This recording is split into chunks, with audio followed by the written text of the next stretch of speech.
"This has never been done before," Dr. Riley said excitedly to the assembled team, brushing a lock of straight black hair behind her ear. The bright, fluorescent lights of the laboratory sparkled off her glasses. "If successful, this will be a first for the human species, a first for science and technology. We shall be proud." The experiment will begin in 60 seconds. A female robotic voice stated calmly through the speakers, sounding as cool as a swimming pool on a hot day. Please put on your safety glasses now. The laboratory door will automatically lock in 3 seconds. After a slight pause, the mechanical deadbolts clicked shut, locking the heavy steel door in place. Our team of a dozen highly esteemed researchers and scientists watched through the safety glass. I observed the tons of iron and nickel piled high in the laboratory with a sense of awe.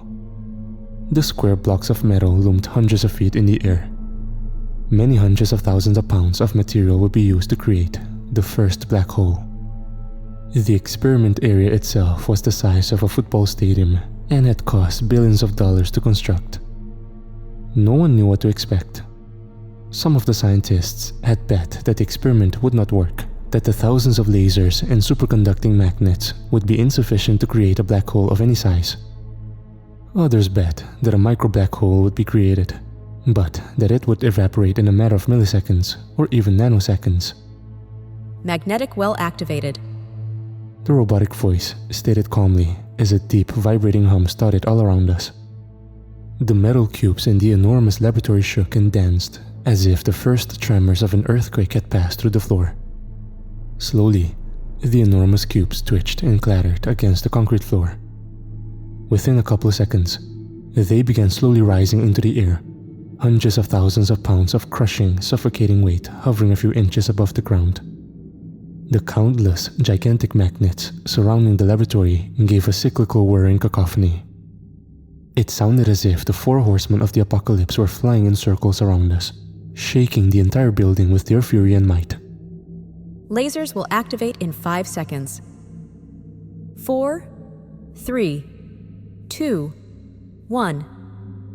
All the scientists and researchers counted down with the cold, robotic voice, mouthing the words as the penultimate moment arrived. I forgot myself in the roaring of the group consciousness. All the colors of the world seemed to grow brighter and more saturated. A collective gasp went through the room as a blinding light poured out from the shatterproof glass windows in front of us. It felt as if I were staring into the dawn of creation and seeing the Big Bang itself. The dark shielding of the protective glasses prevented the cosmic explosion from permanently blinding me, though I still had to turn my face away after a few moments. The eruption felt like staring straight into the face of God. I feared my eyes would melt out of my head. But as the energy increased, I also felt a sickening, suffocating glee rising up through my chest. My face melted into a white, toothy grin, even as I screamed internally. I felt like I couldn't control it. I wanted to laugh and cry at the same time. "Shit, make it stop!" I shrieked, but I couldn't hear my own voice. I covered my ears with my gloved hands and cringed away. It sounded as if the entire universe were collapsing, as if the sun had gone supernova and erupted into pure energy. I backpedaled, slamming into someone. I saw a white lab coat blur across my vision as someone fell, but I couldn't see anything in the observation room besides countless rivers of light slicing their way through the air. I was still screaming when everything suddenly went quiet and dark. I stood alone in the opaque wall of shadows, watching and waiting. My ears rang, a high-pitched whine that slowly faded away. After that, only the sound of my own ragged breathing and racing heart accompanied me. A soft white light started to glow on the other side of the glass. It brightened over the space of a few seconds. I blinked fast, letting my eyes adjust to the onslaught of cosmic light and absolute darkness that had strobed past over the last few minutes. As I peered in through the fogged windows, I realized the gleam of a giant floating eye stared back at me. The eye itself was inhuman and slitted like a snake's. The pupil shone out like a black hole. Snapping currents of electricity sizzled and jumped over its surface. Its surface gleamed a uniform, spotless bone white. The eye hovered a few feet over the ground, extending up 50 or 60 feet in the air, the size of a large house. Hello? I cried out through the thick layer of protective glass. The lone demonic eye continued to stare down at me, lidless and unblinking. Am I dreaming? A hand came down on my shoulder. I jumped, spinning around to see Dr. Riley standing there. Blood streamed from her nose, and a few crimson drops fell from her eyes and ears. She opened her mouth, her face contorting like a corpse's. Nothing came out of her mouth for a few moments, however. She collected herself, lifted her glasses, and wiped the blood from her eyes. The crimson streaks smeared across her cheeks. Then, she inhaled deeply and looked me straight in the face. I saw the ineffable horror and existential terror I felt reflected back at me. "We need to go," she said, grabbing my arm. I pulled away, looking around for the first time. I felt like a man waking up from a nightmare, only to find his house on fire. I saw corpses of men and women in white lab coats littering the floor. Some of their eyes had exploded. Pools of thick, clotted blood and gore slowly dribbled onto the concrete floor in widening puddles from the empty black sockets. The victims had disturbing death masks. All of them had the same insane rictus grin plastered across their frozen faces. "Is anyone alive here?" I whispered weakly. At the far end of the observation room, a head lifted weakly. Dr. Riley continued trying to pull my arm, but I swatted her away. "There's someone there. Look!" Her shell-shocked eyes languidly searched the bodies until she saw the weak, struggling movements of a man at the end. I ran towards him as Dr. Riley limped after me. "Is that you, Dr. Evans?" the man said as his eyes rolled widely. He raised a trembling hand towards me. I recognized him instantly. It was one of our engineers, Rick. He was black, rail-thin, and generally very quiet and serious. I didn't know him that well compared to some of the other members of our team, but at that moment, I was just happy to see anyone. Like Dr. Riley, Rick was not in great shape. He had blood streaming from his right eye and his right ear. His dilated pupils flicked over my face as he breathed hard. I helped pull him to his feet. He put a bony arm around my shoulders. "It's me, buddy," I responded, turning to Dr. Riley. "Look, something went wrong with the experiment.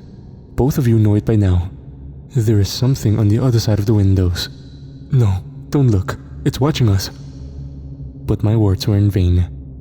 I might as well have told two children not to look at the enormous, extremely interesting elephant walking past their school. "Holy shit," Rick said, edging closer to the window and wiping blood away from his face. The eye continued to stare at me through the window. I felt like I was on the wrong end of a microscope. "What is it?" "It's a goddamned eye surging with electricity," I said. Dr. Riley's face changed into a look of pure euphoria. "This is first contact," she stated abruptly. "Oh my god, this is it." "You think this thing is an alien?" Rick asked slowly. They seemed to have no ill effects from staring into the eye. Cautiously, I drew closer to the glass, peering into the laboratory. All of the enormous cubes of metal had been consumed during the experiment. Behind the eye loomed a black abyss. The power had gone out, and now the only light came from the glowing floating eye. A sudden insane urge came over me. I knocked gently on the window. The eye seemed to spin slightly. "Who are you?" I whispered, faintly. "I am who I am," it exclaimed, in a voice like thunder. Dr. Riley looked awestruck, while Rick gave a high-pitched laugh. "It thinks it's Jehovah," he said, giggling and wiping blood from his eye. "That's the same answer God gave to Moses when he asked that exact question." I looked at Rick in astonishment. He stepped forward. "Why are you here?"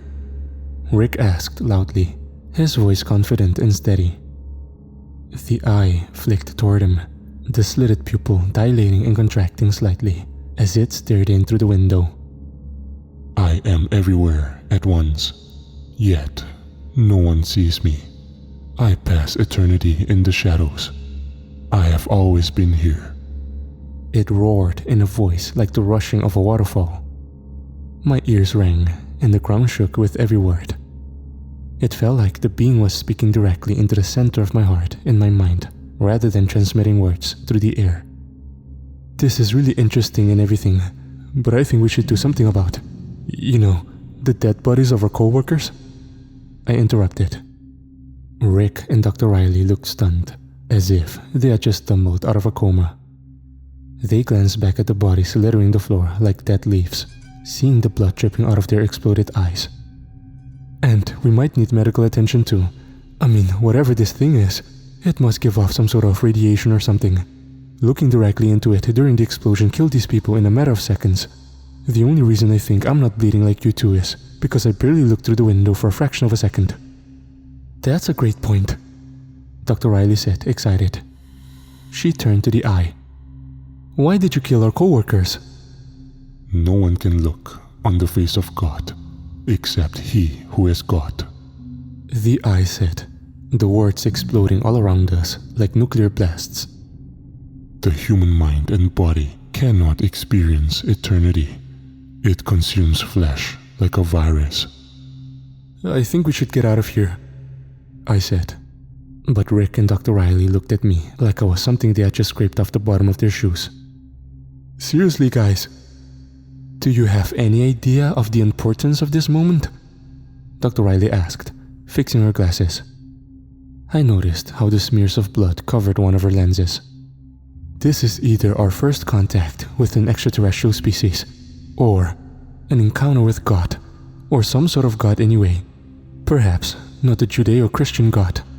I don't know, but we should be videotaping this," Rick said bitterly. "This will go down in history as the most important scientific event of all time, and yet we don't even have power or light. So let's get some help," I said, but they just looked over at the eye. "I don't want to leave it just yet," Dr. Riley said. "I still have a lot of questions. What if it's gone when we get back? Why don't you go get help, and we'll stay here and keep an eye on it?" Rick asked, giving a faint half-smile. I watched my two co-workers as they stood, surrounded by the bodies of their friends and colleagues. A shot of ice pierced my heart. "Something's wrong here," I whispered. "Something's terribly wrong." The eye continued to glow marble white, sizzling with blue electricity in the darkness. "I'm leaving," I said, but Dr. Riley and Rick paid me no mind.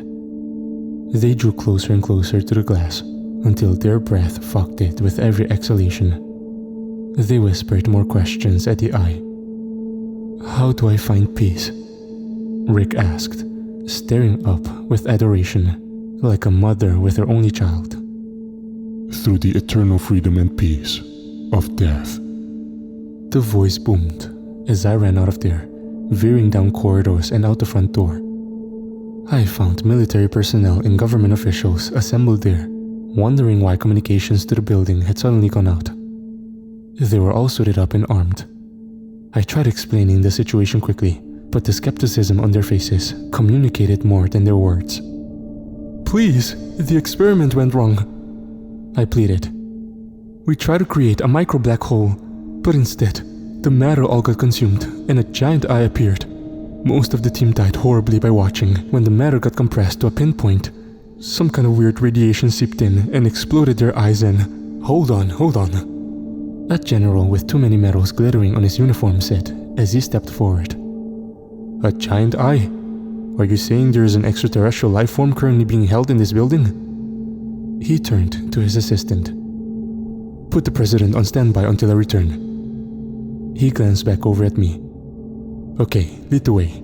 Let's figure out what's happening here once and for all." I led the troop of government officials back towards the observation room. As we wandered down the dark hallways, using flashlights to drive away the creeping shadows, I noticed how quiet everything sounded. The booming voice, like rushing water, no longer shook the building. I heard no echoes of voices from the observation room either. I walked through the door and found Rick and Dr. Riley hanging from the ceiling. They had taken the electrical cords and fashioned ersatz nooses from them. Their blue lips and swollen tongues showed me immediately that they were both dead. The glowing reptilian eye continued to stare in through the glass, emotionless and cold. "Oh my God," the general said. "It's real. I can't believe it." I crept closer to the window, whispering and pale. "Why did you let me live?" I asked. Surrounded by darkness, it seems eternal. But for one who sees, there is nothing. You are a seer. You were the only one who knew something was wrong. It boomed. The soldiers and government officials stared up at the eye. Some with amazement, others with obsessive interest. They all started to chatter at once. Many called out questions. They all ignored the corpses strewn around the room, moving closer to the glass. Their eyes glittered with euphoria as they stared into the unknown. And I wondered, at that moment, whether we were all talking to God